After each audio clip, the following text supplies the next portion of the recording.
Bueno, estoy hablando de economía. Ajá, bueno, a lo mejor eso, así está. Pues estoy hablando de economía no siendo economista, ¿no? Tengo que pedir permiso de hablar aquí sobre economía sin haberlo estudiado. Sí es correcto que soy profesor de economía alternativa por la Universidad de Economía de Viena, y también estamos desarrollando un primer MBA, un máster de administración de empresa, por la Universidad de Salzburgo, Economía del Bien Común, así se va a llamar, el año que viene arranca.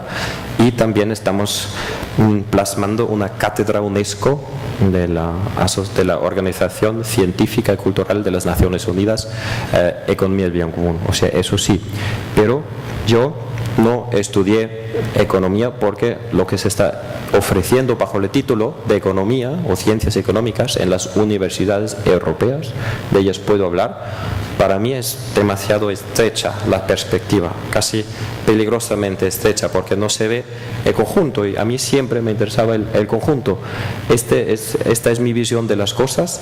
La economía debería ser una herramienta al servicio de la sociedad, siguiendo los mismos valores de la sociedad y respetando las reglas democráticas de esta sociedad en la que está inscrita, sin corromperlas o socavarlas. Y siempre debería tener en cuenta el contexto aún más amplio que es Pachamama. Yo termino todos mis 13 libros con los agradecimientos y doy a todo el mundo, y al final les doy los agradecimientos a Pachamama, porque es el contexto mayor del que sale, del que nace no solamente toda la vida, sino lógicamente también todos los valores económicos. Al fin y al cabo nacen y salen de la naturaleza. Y según mi observación, los economistas clásicos en las corrientes principales de las universidades europeas no tienen en cuenta eso, ¿no? O sea, su perspectiva es demasiado estrecha. Yo quería a propósito estudiar ciencias universales, por lo tanto, pero a mi profundo pesar tuve que tomar nota de que esto no se puede estudiar, ciencias universales, en las universidades. Y yo, jolín, ¿por qué? ¿Cómo puede ser eso? ¿Por qué se llaman así estas casas si luego no ofrecen lo que prometen? Y la palabra universidad tiene una etimología muy hermosa. Se esconde el universo. La universidad contiene el universo. El universo se compone de dos palabras, unum y versum, y quiere decir literalmente en latín un solo verso, una sola canción, un todo coherente. Y eso siempre me interesaba y me sigue interesando. Yo quería saber, averiguar qué es lo que contiene el mundo en su más íntimo interior, la coherencia con todo, ¿no? Según Goethe. Pero en las universidades esto no se puede estudiar. No ofrecen acceso al todo, sino solamente ofrecen acceso a partes limpiamente diseccionadas con cuchillos científicos y analíticos una de la otra y sin comunicación alguna. O sea, el autismo total entre las disciplinas. Está exagerando, pero tan solo siguiendo el nombre tendría que renombrar las universidades en multiversidades y en poliversidades y literalmente en perversidades, porque se está pervertiendo, quiere decir invirtiendo el sentido originario de ofrecer el acceso al todo coherente. Esto no se hace en absoluto y solamente se ofrece el acceso a las partes del todo, y por lo tanto propongo la renombración de las universidades. Pero sí hay mucho anhelo, mucha añoranza, mucho sueño de la reconciliación y de la reconexión y de la religión, literalmente, de ligar lo uno a lo otro. Eso es una añoranza muy fuerte y muy dispersa, no en las corrientes principales a lo mejor, pero sí en las corrientes laterales, en las universidades. Y como consecuencia me han invitado a dar clases de economía holística, si se quiere, o economía integral en la misma Universidad de Economía de Viena, sin que yo lo haya solicitado. Bien, pues ya he hecho mi confesión, mi credo, y si voy a los colegios y a los institutos y también a las facultades económicas en la corriente principal, lo primero que hago es preguntar ¿cuál es el objetivo, cuál es el sentido de la actividad económica? Y en Europa, la respuesta siempre es igual. El dinero, el beneficio, el dinero, el beneficio, el dinero. Pero ¿quién dice eso, por favor? Pues así lo aprendemos. Vale, pero ¿a qué textos se refieren aquellos que cuentan eso? Ni idea. Una inconsciencia absoluta y total acerca de la legitimación de por qué el dinero o el beneficio financiero o el rédito, el crecimiento del capital sean los objetivos de la economía, ¿no? Yo lo que he hecho es, como los economistas me interesan más bien las constituciones, y las constituciones nos dicen algo acerca del objetivo, del sentido de la economía, pues empezando por constituciones de Baviera, por ejemplo. Es que yo me crié en Salzburgo y Baviera está lindando con Salzburgo, ¿no? Y él lo dice. Al principio pensé, esto es un error, ¿no? Pero no es un error y tampoco es una excepción, es la regla.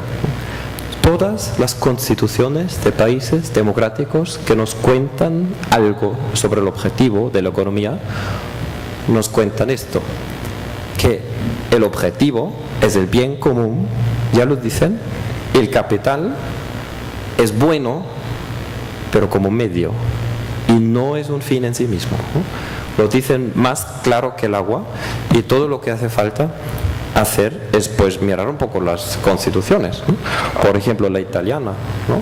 La italiana primero repite lo que la economía del bien común propone, que superemos los grandes extremos históricos, el comunismo y el capitalismo, porque solamente acentúan una de las dos dimensiones del ser humano, ¿no? La comunidad, importantísima, el individuo, importantísimo, y nuestra libertad, nuestra singularidad, nuestra creatividad, hay que protegerla, respetarla, fomentarla, pero no caer en el individualismo, ¿no? A costa de la comunidad y sociedad solidaria, coherente, justa y democrática. Esta es tiene el mismo valor, fomentarlo, protegerlo, pero sin caer en el socialismo, a costa de la libertad y de la singularidad del individuo, ¿no? Hay que encontrar un equilibrio, hay que aguantar ese dualismo supuesto, que simplemente son dos dimensiones del ser humano. Si caímos en los extremos, pues caemos en el socialismo, en el capitalismo, y fue Max Frisch, un escritor suizo, quien dijo que el capitalismo es un modelo económico en el cual el ser humano explota al ser humano, y en el comunismo es exactamente al revés. Y la economía del bien común trata de superar estos extremos, y esto es lo que dice la Constitución italiana. La iniciativa económica privada sí es libre, incluso protegida por la Constitución, pero, segundo párrafo, encuentra un límite. No es un fin en sí mismo, es una libertad instrumental que no puede violar un objetivo mayor, que es el beneficio de la sociedad, el bien común. Y por si estos dos primeros párrafos no hubiesen sido suficientemente claros, pues el tercero dice claramente el objetivo tanto de la actividad económica pública como de la privada es el bien común, dice la Constitución italiana. No hay que variar nada. La mayoría de las constituciones no nos cuentan nada concreto acerca del objetivo de la economía. Tampoco he encontrado nada en la Constitución de Argentina, pero sí nos dicen algo acerca del objetivo supremo del Estado democrático. Y en prácticamente todas las constituciones de países democráticos pone el bien común. O sea, es un muy alto valor que ya está allí, incluso en el país supuestamente más capitalista del mundo. El sentido de la vida reside en el rédito del capital. Incluso en este país pues encontramos el valor de la justicia.